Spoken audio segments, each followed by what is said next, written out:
Nous sommes au printemps 2026 et dans les supermarchés de Paris, Lyon, Bordeaux ou Marseille, un phénomène bizarre a pris possession des rayons. Bien que les cours du cacao sur les marchés internationaux aient connu une correction significative après la crise des années précédentes, on assiste en rayon à une réalité provocatrice. Les figurines de Pâques sont 29% plus chères que l'année dernière. Le lapin en chocolat, ce symbole innocent de l'enfance, est officiellement devenu l'instrument le plus efficace de transfert de capital de la classe moyenne vers les profits gigantesques des multinationales. Des millions de Français déposent ces figurines dans leur panier, guidés par l'instinct et la tradition. Mais ce qui semble être un geste d'amour envers les plus petits est en réalité une participation au plus grand bluff économique de la décennie. Bienvenue dans notre analyse d'impact. Gyrflation, la gridflation ou l'inflation de l'avidité sous l'aluminium. Aujourd'hui, nous déchirons le papier doré pour regarder les chiffres qui font mal. Partie 1. La mathématique de l'absurde. Quand le chocolat creux devient un luxe inaccessible, avant de tendre la main vers ce lapin avec sa clochette ou vers la figurine violette qui vous sourit depuis le rayon central, je vous invite à un exercice de lucidité. Vérifiez le prix au kilogramme. C'est le seul chiffre qui compte et le seul que les distributeurs et les fabricants tentent de cacher derrière des polices de 2 mm. En France, en ce printemps 2026, nous avons identifié des prix allant jusqu'à 55 à 62 € pour un kilogramme de chocolat au lait de grande consommation. Pour comprendre la dimension colossale de ce prix, faisons quelques comparaisons avec le marché réel des produits alimentaires de haute qualité, filet de bœuf de race, charolais ou limousin, environ 35 à 45 € par kilogramme.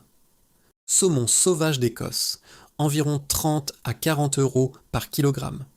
Le lapin en chocolat industriel, 56 € par kilogramme. Vous payez 2 fois plus cher pour un mélange de sucre et de lait en poudre que pour les protéines animales les plus raffinées du marché. Vous payez le prix du caviar pour un produit dont la recette contient plus de 50% de sucre industriel.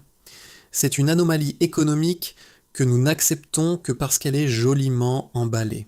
Analyse par Marc, Lint Lapin d'or, l'étalon de l'arrogance. Le lapin d'or, Lint reste le standard vers lequel tous les autres se tournent. En 2026, la petite variante de 50 grammes a fini par coûter, dans certaines chaînes de distribution en France, jusqu'à 3,10 €. Si l'on fait le calcul, on arrive à la somme hallucinante de 62 € par kilogramme. D'un point de vue chimique et nutritionnel, l'analyse est désolante. Premier ingrédient listé, sucre. Viennent ensuite le beurre de cacao et la pâte de cacao, mais la teneur totale en cacao sec n'est que de 30%. C'est le minimum légal pour pouvoir appeler le produit chocolat au lait. En pratique, Lindt vous vend le minimum de qualité à un prix 10 fois supérieur au coût de production. Leur explication officielle, les coûts logistiques et l'emballage manuel. La réalité, vous payez la clochette et le ruban rouge environ 30 € par kilogramme. Partie 2. Les magiciens de chez Milka et Ferrero. Shrinkflation et substitution. Si Lindt parie sur le prix élevé, Milka et Ferrero sont devenus les maîtres d'une technique beaucoup plus discrète. La shrinkflation, réduction du volume sans baisse de prix, et la substitution d'ingrédients de valeur par des alternatives bon marché. Le cas Milka. Adieu les 100 grammes. Ces dernières années, nous avons assisté à la disparition progressive du lapin standard de 100 grammes. En 2026, les rayons sont remplis de versions de 90 grammes, 85 grammes ou même 80 grammes, présentées dans des emballages qui conservent la même hauteur visuelle pour tromper l'œil du consommateur pressé. Mais le grand problème n'est pas seulement le grammage, c'est l'optimisation de la recette. Au lieu d'utiliser du beurre de cacao pur, une matière grasse stable et riche en antioxydants, Milka a augmenté la proportion de matière grasse lactique et de lactosérum en poudre. Pourquoi ? La matière grasse lactique est un résidu de l'industrie laitière bien moins cher que le beurre de cacao. Elle confère cette sensation de fonte instantanée que beaucoup confondent avec la qualité, mais qui, en réalité, indique un chocolat qui n'a pas la structure nécessaire pour tenir sans additifs. Ferrero Rocher, le mythe du luxe à l'huile de palme. Le lapin Ferrero Rocher promet une expérience de luxe, basée sur le succès de leurs emblématiques pralines. Le prix ? Environ 48 € par kilogramme. Pourtant, si l'on lit attentivement l'étiquette, on découvre la présence constante d'huile de palme. Dans un monde où les chocolatiers artisanaux ont éliminé depuis longtemps cet ingrédient controversé en raison de son impact sur la santé et l'environnement, Ferrero le conserve pour maintenir les coûts de production au minimum. D'un point de vue biologique, la combinaison de sucre raffiné et d'huile de palme crée une réponse inflammatoire rapide dans l'organisme. Vous payez un prix premium pour une graisse végétale saturée qui est, par essence, la matière première la moins chère de l'industrie alimentaire mondiale. Partie 3. L'impact biologique. Insuline et additifs sous le masque de la fête. Nous devons discuter de ce qui se passe dans le corps de nos enfants le matin de Pâques. La majorité de ces lapins industriels ont une teneur en sucre supérieure à 52 à 55%. Le piège Kinder, Ferrero, le lapin Kinder Moulage est peut-être la machine marketing la plus efficace de l'histoire. Le slogan « Plus de lait, moins de cacao » est un piège sémantique génial. Plus de lait signifie en fait du lait écrémé en poudre qui est dépourvu des nutriments du lait entier mais riche en lactose, sucre de lait. La combinaison de 53 g de sucre industriel et de graisse raffinée crée ce que les nutritionnistes appellent une bombe à mèche courte. La glycémie augmente violemment, le pancréas pompe des quantités massives d'insuline et, peu de temps après la consommation, l'enfant subit un coup de barre, devient irritable et ressent une envie de sucre encore plus forte. Pour ce privilège de déstabiliser le métabolisme des petits, les parents français déboursent plus de 32 € par kilogramme. Partie 4. La révolution des discounters. Pourquoi Favorina et Fincarré gagnent le match de l'honnêteté ?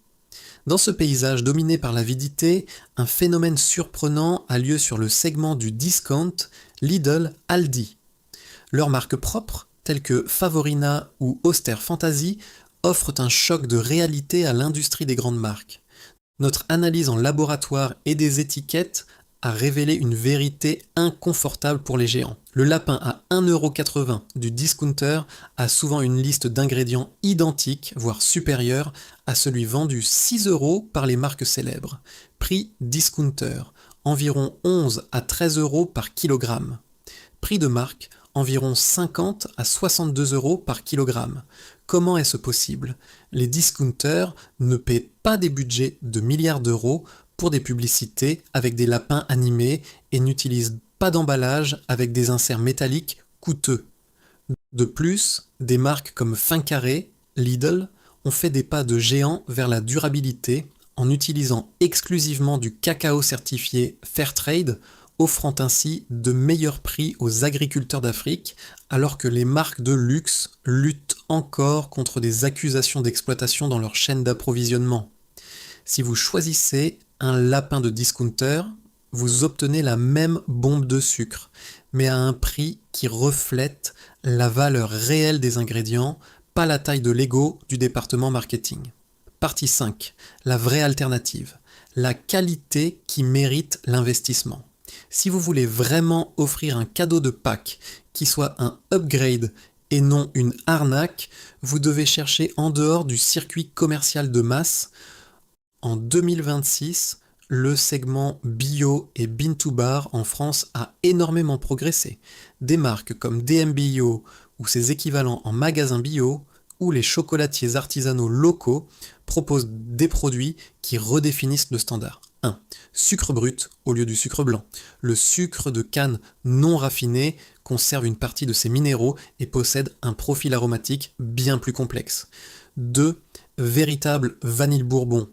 Alors que Lindt ou Milka utilisent de la vanilline un composé synthétique souvent obtenu à partir de résidus industriels ou de bois, les produits premium utilisent de vraies gousses de vanille. 3. Absence d'émulsifiant. Le chocolat de haute qualité est conché, mélangé, pendant 48 à 72 heures.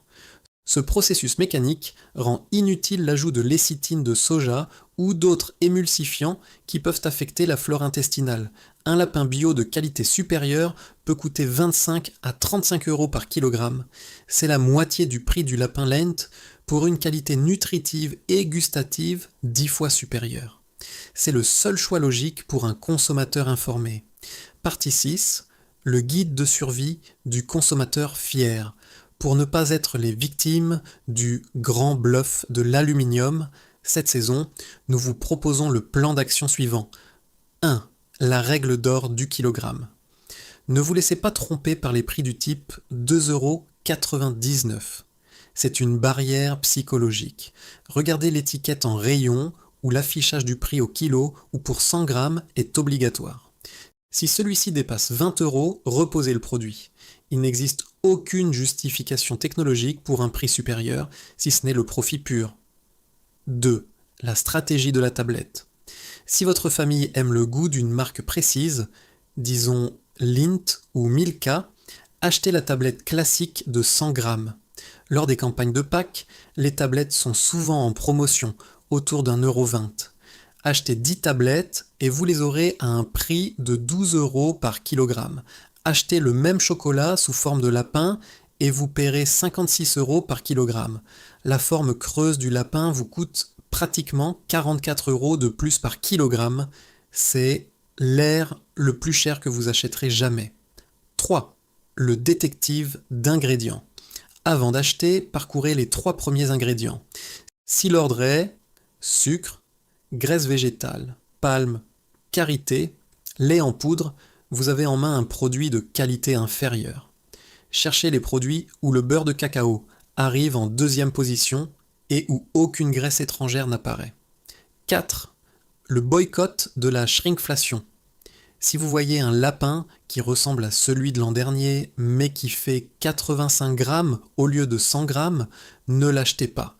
C'est le seul moyen pour les consommateurs de forcer les multinationales à revenir à des grammages honnêtes. Conclusion, déchirez le voile doré.